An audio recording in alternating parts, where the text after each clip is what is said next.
तो दोस्तों आज मैं एक्सप्लेन करने वाला हूँ 2025 में आई मूवी केसरी 2 को। मूवी से जुड़ी सारी बातें मैं एक्सप्लेनेशन के अंत में करूंगा। उससे पहले मैं आपको सुनाता हूँ इस फिल्म की कहानी।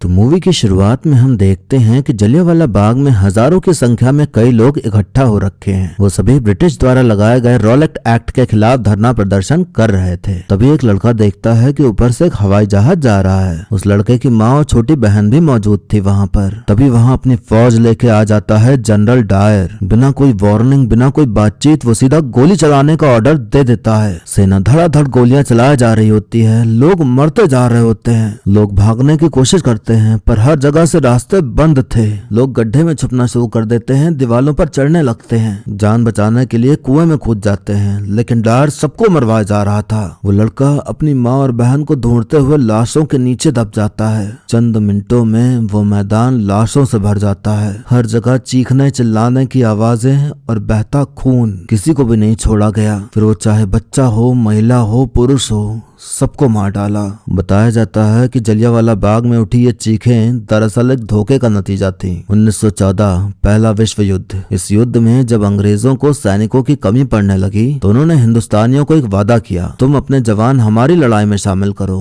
बदले में हम तुम्हें आजादी देंगे। अंग्रेजों के इस वादे पर 15 लाख से ज्यादा हिंदुस्तानी ब्रिटिश इंडियन आर्मी में शामिल हो गए। सब इस उम्मीद में कि हमारा देश आजाद होगा और एक दिन युद्ध खत्म होगा। पर अंग्रेजों ने धोखा दे दिया। पंजाब, जिसने सबसे ज्यादा जवान इस युद्ध में भेजे थे, बगावत में गूंज उठा। प्रोफेसर कृपाल सिंह ने पंजाब के नौजवानों को एकजुट कर ब्रिटिश सरकार की नींव हिला दी। क्राउन ने कृपाल को रोकने के लिए सारे दांव पेच लगाए पर वो हर बार नाकाम रहे। अब क्राउन की शान खतरे में थी। उन्हें इस खतरे से सिर्फ एक ही शख्स बचा सकता था, इस देश का टॉप वकील जिसने आज तक एक भी केस नहीं हारा था। वो उस वक्त के अंग्रेजों की पार्लियामेंट वायसराय काउंसिल का एकलौता हिंदुस्तानी मेंबर था। अंग्रेजों का चहेता शंकरन नायर। नायर का मानना था कि कोर्ट में सही और गलत का नहीं, हार और जीत का फैसला होता है। गवर्नर उसे कृपाल सिंह को कोर्ट में गलत साबित करने का काम दे देते हैं। कृपाल सिंह फ्रीडम फाइटर हैं, लेकिन नायर उसे आतंकी साबित कर उसे जेल भिजवा देता है। जाते जाते कृपाल नायर से कहता कि एक क्रांतिकारी को आपने कितनी आसानी से आतंकी बना दिया। आप वकील तो कमाल के हैं, लेकिन गलत लोगों के लिए लड़ रहे हैं। क्राउन नायर से खुश होकर नायर को प्रमोट करते हुए सर शंकरन नायर का खिताब दे देता है। उसी दिन, जिस दिन जलियांवाला बाग नरसंहार हुआ, गोली चलाने के बाद जो जिंदा बचे उनको ढूंढ ढूंढ कर मारा गया। वो बच्चा जिंदा बच गया था पर वो अपनी माँ और बहन को मरा पाता है। इतने लोगों को बेरहमी से मारने के बाद डायर आराम से अपना खाना एंजॉय कर रहा होता है। इस नरसंहार को छुपाने के लिए हर न्यूज़पेपर जला दिया जाता है। हर उस इंसान को पकड़ा जा रहा था जो सच छापने की कोशिश कर रहा था। अखबार में ये छपवाया जाता है कि वहाँ पर लोग हथियार लेके खड़े थे, इसीलिए उन सबको मारा गया। वो सब आतंकी थे। जनरल डायर को अच्छा बताया जा रहा था खबरों के जरिए कि उन्होंने आतंकियों को मार गिराया। इतनी लाशें हो गई थीं कि कब्रिस्तान और शमशानों में जगह नहीं बची थी। लाशों को नदी में फेंकवा दिया जाता है। जो लोग मारे गए उनके घर वाले सवाल पूछ रहे थे, बगावत कर रहे थे। उन्हें 25 रुपए मुआवजा देके चुप कराया जा रहा होता है। एक कमीशन बनाया जाता है जिसमें सभी बड़े वकील लोग होंगे जो कि साबित करेंगे कि डायर बेकसूर हैं या नहीं। नायर को भी उस कमीशन का हिस्सा बनाया जाता है। जहाँ कमीशन की मीटिंग होती है वहाँ गेट के बाहर वही लड़का बोर्ड लिए खड़ा था जो कि बताने की कोशिश कर रहा था जलियांवाला बाग का असली सच। नायर की उस पर नजर पड़ती है पर वो कुछ कहता नहीं। मीटिंग में बताया जाता है कि 2332 राउंड्स फायर हुए थे जिससे कि 1650 आतंकी मारे गए। नायर सवाल करता है कि जब आतंकियों ने गोली चलाई तो हमारे कितने सिपाही मारे गए? तो पता चलता है उसे कि एक भी नहीं। नायर देखता है कि लोगों को कुछ पैसे दिए जा रहे हैं और एक पेपर पर अंगूठा लगवाया जा रहा है। उसमें लिखा था कि क्राउन ने आपके नुकसान के लिए 25 रुपए का मुआवजा दिया और आपको क्राउन से और क्राउन के ऑफिसर से कोई शिकायत नहीं है। इंग्लिश में लिखा था तो कई लोगों को पता भी नहीं था कि क्या करवाया जा रहा है उनसे। नायर को भी ये देख थोड़ा झटका लगता है कि ये तो गलत हो रहा है। नायर अपने सीनियर से सवाल करता है कि हॉस्पिटल रिकॉर्ड्स में मरने वालों की संख्या जनरल डायर की मिलिट्री रिपोर्ट से ज्यादा है। 10,000 से ज्यादा लोग मारे गए थे। तो नायर को जानना था कि असली संख्या क्यों छुपाई जा रही है। सीनियर तीरथ सिंह कहता है कि जनरल डायर से ही आप ये सवाल पूछ लो। वहाँ पर जानिसार नाम के लड़के को बुलाया जाता है जो कि जख्मी हालत में था। जनरल डायर से तीरथ कहता कि इसे आपसे बहुत शिकायतें हैं। जानिसार अपनी शिकायतें लिखित में लाया था तो डायर उस कागज को फाड़ते हुए कहता कि लो, तुम्हारी शिकायतें दूर हो गईं।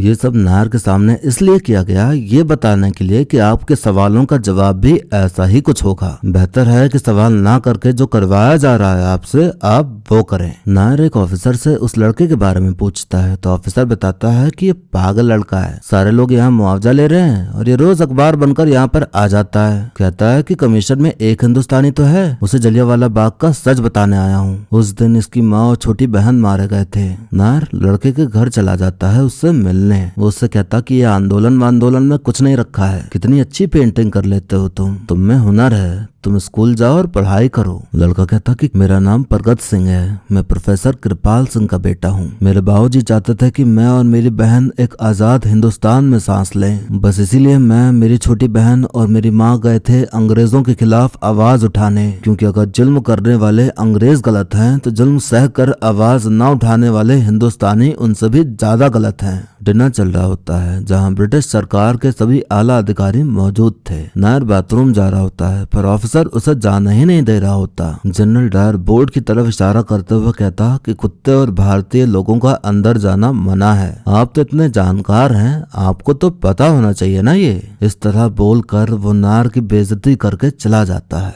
कमीशन के सभी मेंबर्स को लिखित में देना था कि जनरल डायर दोषी है या नहीं। नायर ने जितना जाना उससे उसे इतना तो समझ आ गया था कि जनरल गलत हैं। वो लिखता है गिल्टी, पर फिर भी जनरल डायर के ऊपर लगे सभी इल्जाम हटा दिए जाते हैं। नायर बोलने की कोशिश करता है पर तीरथ उसे चुप करा देता है। नायर को देखने मिलता है कि आज प्रगत गेट के बाहर नहीं खड़ा है। वो उसके घर जाता है तो उसे मरा पाता है। देखने से लग रहा था जैसे नस काट के उसने खुद की जान दे दी हो। नायर को लगता है कि उसकी वजह से वो मारा गया। अगर उसने अब तक कुछ एक्शन ले लिया होता तो शायद आज वो जिंदा होता। गिल्ट फील हो रहा था उसे उसकी मौत का। नायर के पास दिलरीत नाम की वकील आकर कहते कि कब तक भागेंगे आप कमीशन का हिस्सा थे, आप सच जानते थे, फिर भी आपने कुछ नहीं किया। आप नहीं लड़ पाए क्राउन से, पर वो 13 साल का बच्चा लड़ गया। आप जलियांवाला बाग जाइए, देखिए क्या है असली सच। जब 4 महीने बाद भी आपको दिखेंगे खून के छींटे और गोलियों के निशान। सबसे बड़ा सच पता है क्या है, जो दुनिया को कभी नहीं पता चलेगा? वो ये है कि हजारों मौतें डायर की वजह से हुई हैं, लेकिन उस बच्चे की मौत आपकी वजह से हुई है। मैं उसकी मौत को जाया नहीं जाने दूंगी। मैं करूंगी केस क्राउन के खिलाफ।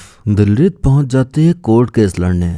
गजब की बात यह हो जाती है कि नायर भी उसके साथ शामिल हो जाता है। कहानी कुछ दिन पीछे जाती है जहाँ हम देखते हैं कि नायर जाता है जलियांवाला बाग उन 1000 मासूम लोगों का दर्द महसूस करने जो बेवजह मौत के घाट उतार दिए गए। नायर को एहसास हुआ कि उसे लड़ना ही होगा सही के लिए। अगर नहीं लड़ा तो उसकी सारी वकालत बेकार है और वो बस एक चमचा ही कहलाएगा क्राउन का। अब जानना ये था कि असल में हुआ क्या था। तहकीकात के दौरान नायर को प्रगत द्वारा बनाए गए पोस्टर्स में एक प्लेन दिखाई पड़ता है। कोर्ट में नायर कहता है कि जलियांवाला बाग में जो हुआ वो सोची समझी साजिश थी, न कि सेल्फ डिफेंस में लिया गया कोई मिलिट्री एक्शन। वहाँ पर लोग शांति से रॉलेट एक्ट के खिलाफ प्रदर्शन कर रहे थे। इनका कहना है कि कर्फ्यू लगाया गया था जिसका लोगों ने पालन नहीं किया। सच ये है कि वो कर्फ्यू एक ढोंग था। जलियांवाला बाग से सिर्फ 6 मिनट की दूरी पर एक कोतवाली है। उस दिन हजारों लोग उस कोतवाली के सामने से गुजरे, पर वहाँ के नए तहसीलदार करतार ने किसी को नहीं रोका। कर्फ्यू एक बहाना था मासूम लोगों को गुनहगार बताने का और उन पे गोलियां बरसाने का। करतार बताता है कि 13 अप्रैल के दिन करीब 4 बजे डंडा फौज के हजारों हथियार बंद लोग कोतवाली से होते हुए जलियांवाला बाग की तरफ जा रहे थे। मैंने ऐलान भी किया, कहाँ जा रहे हो, कर्फ्यू लगा हुआ है, पर किसी ने नहीं सुनी। उल्टा हथियार निकाल लिया और कहने लगे कि खून से धरती लाल कर देंगे। मुझे लगा कि दंगा हो सकता है, इसीलिए मैंने रीइंफोर्समेंट की मांग की। नायर कहता कि रीइंफोर्समेंट मांगने का एक प्रोटोकॉल होता है, आपने तो डायरेक्ट जनरल को ही बुला लिया।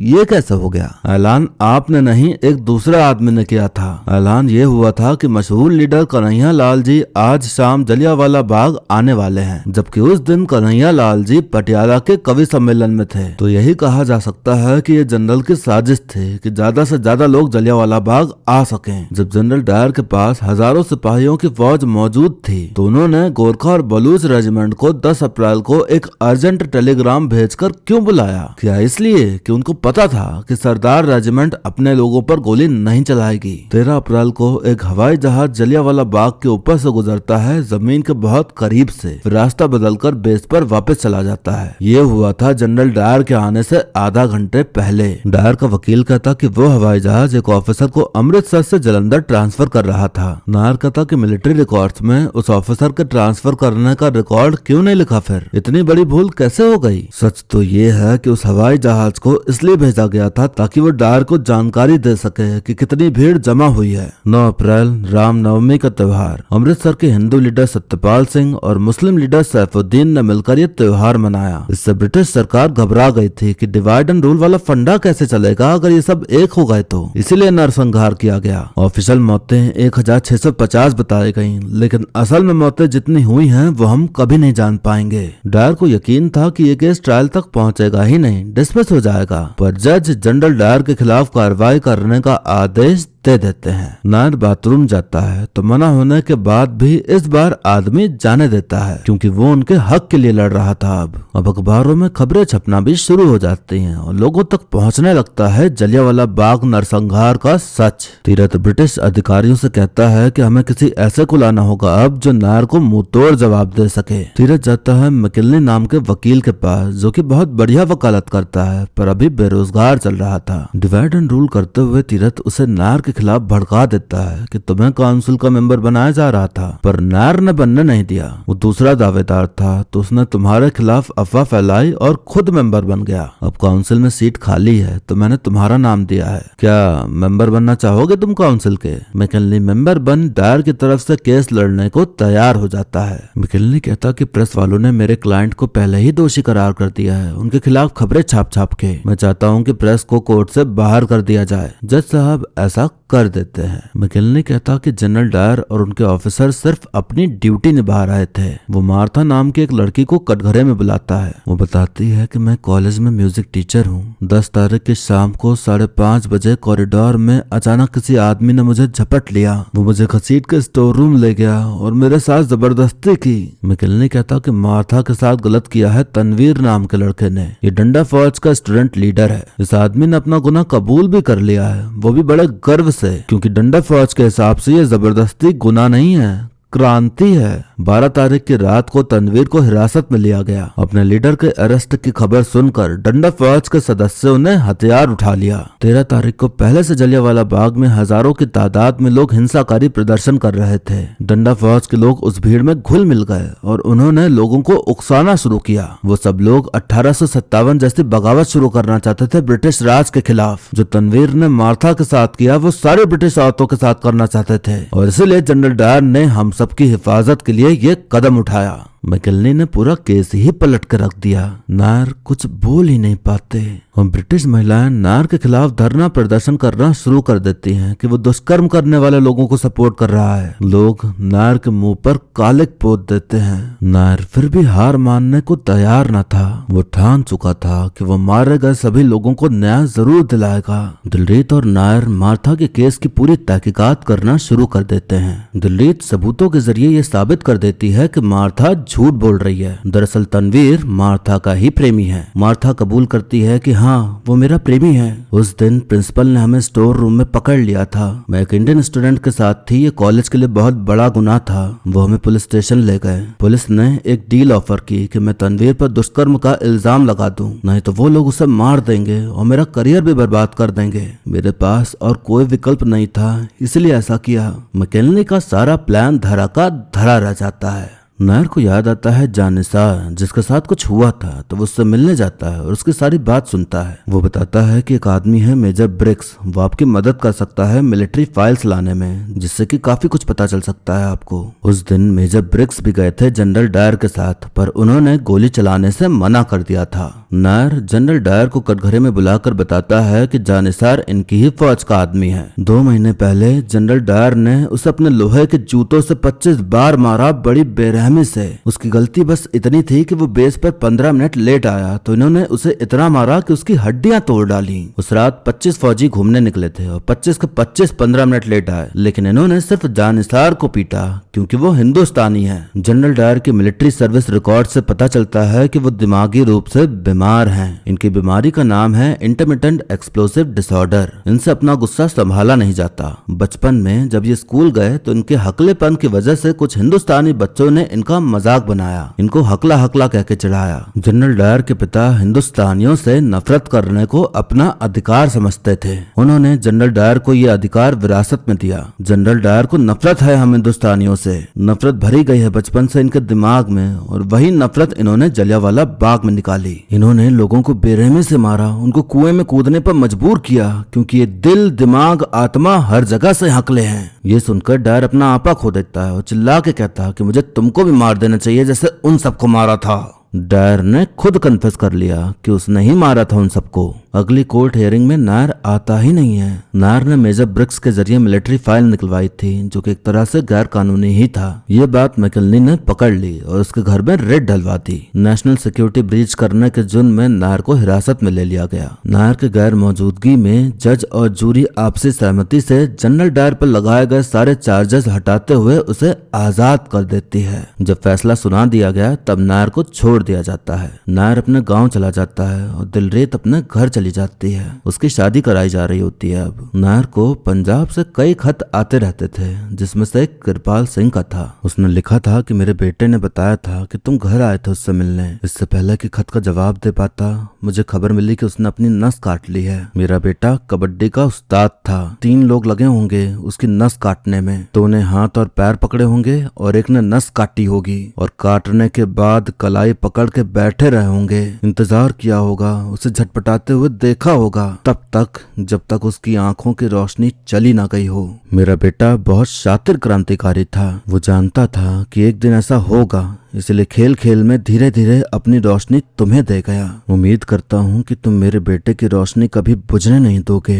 नायर फिर से जोश में आ जाता है और दिलरीत को साथ लेते हुए कोर्ट के जजमेंट को चैलेंज करते हुए अपील फाइल कर देता है। नायर जजमेंट की कॉपी देखता है, पर उसमें जूरी ने जो वर्डिक्ट दिया था वो उसमें था ही नहीं। दिलरीत सभी जूरी की सारी डिटेल्स पता करती है। नायर फुल कॉन्फिडेंस में था कि उसकी अपील तो एक्सेप्ट कर ही जाएगी, लेकिन जज नायर की अपील खारिज कर देते हैं। नायर गुस्सा जाता है और खूब गाली देने लगता है कोर्ट और जज को, तो जज उस पर ही डिसबारमेंट की हियरिंग बैठा देते हैं। हियरिंग में नायर कहता कि मैं माफी मांगता हूँ सभी से, क्योंकि इनकी अदालत में मैंने आप ही लोगों के साथ बहुत नाइंसाफी की है। मेरी सबसे बड़ी गलती ये रही है कि मुझे हमेशा लगता था कि अदालतों में हार और जीत का फैसला होता है, पर ऐसा नहीं है। अदालतों में सही और गलत का फैसला होना चाहिए, पर आपकी अदालतों में ऐसा हो नहीं सकता, क्योंकि वहाँ तो सच बोलने पर बंदूकें तानी जाती हैं। नायर एक कानून बताता है जिसके तहत अगर उसके पास कोई भी सबूत है जिससे वो ये साबित कर पाए कि उसके ऊपर लगाए गए जो चार्जेस हैं वो गलत हैं, तो वो इस हियरिंग में उन्हें पेश कर सकता है। तो जब जज ने उसकी अपील डिसमिस की तो उसने जानबूझकर गाली गलौज की ताकि उस पर डिसबारमेंट का चार्ज लगे और फिर वो अपनी बात रख पाए। नायर कहता कि 2 महीने पहले जज ने जनरल डायर को निर्दोष साबित किया। किसी भी केस में किसी अपराधी को बरी करने के लिए जूरी मेंबर्स का वर्डिक्ट एक मत होना जरूरी है। जूरर नंबर 7 हैरल का वर्डिक्ट गिल्टी था। जूरर नंबर 4 और 9 ने भी गिल्टी वर्डिक्ट किया था।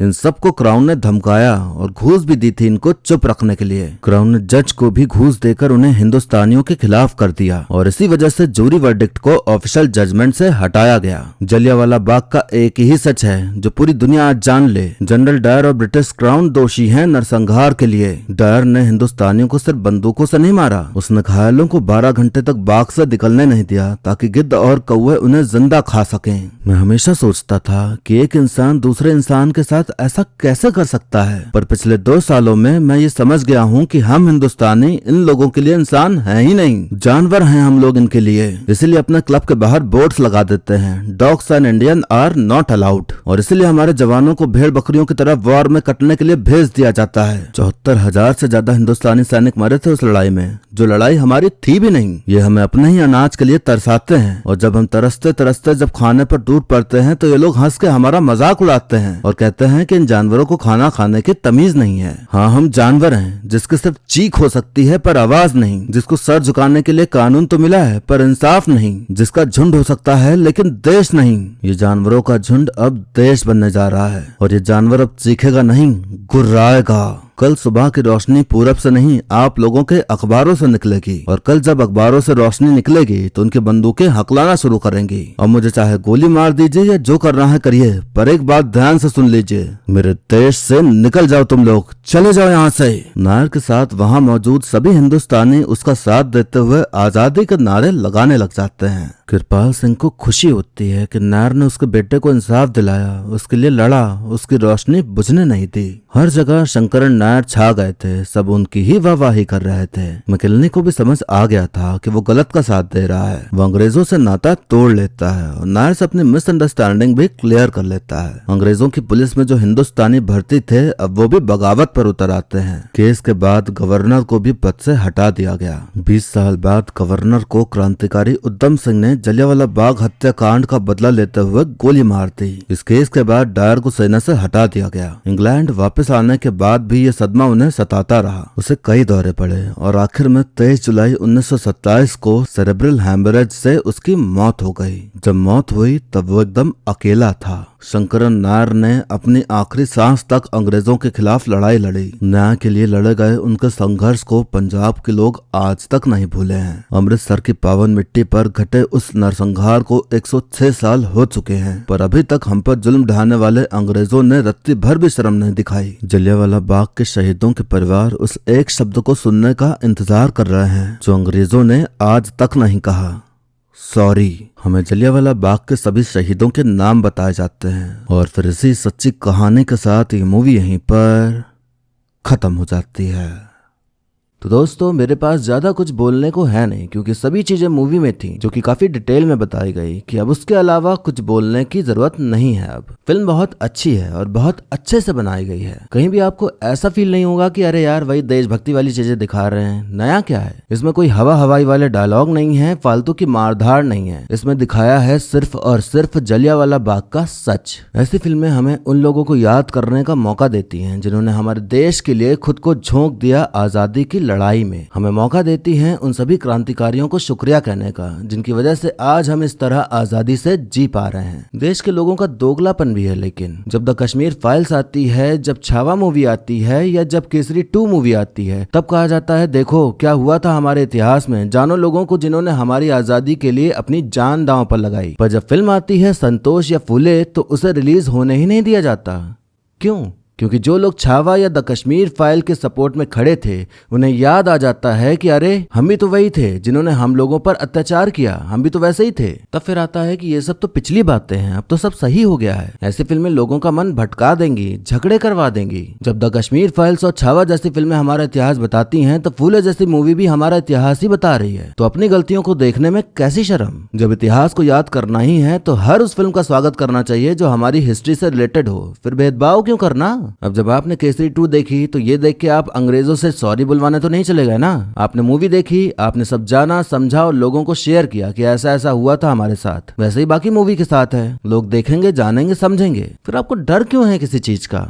फिल्म की बात करें तो सबने बहुत अच्छा काम किया है। अक्षय कुमार का शायद इस फिल्म से कमबैक हो जाए, क्योंकि इसमें पता चल रहा है कि उन्होंने फिल्म करके एहसान नहीं किया है, बल्कि सच में अपने किरदार पर काम किया और अच्छी परफॉर्मेंस दी है। अनन्या पांडे भी हर मूवी के बाद और बेहतर कलाकार बनते हुए नजर आ रही हैं। उनका काम भी तारीफ के काबिल है। आर माधवन ने बहुत अच्छा काम किया है, उनकी एक्टिंग भी अच्छी ही देखने मिली। जाने से पहले मैं यही कहना चाहूंगा कि अगर आप थिएटर जाके देख सकते हैं ये फिल्म तो फिल्म जरूर देखिए, ताकि आगे भी ऐसी मूवीज बनती रहें, हमें हमारे फ्रीडम फाइटर्स के बारे में पता चलता रहे और हम उन्हें कभी ना भूलें।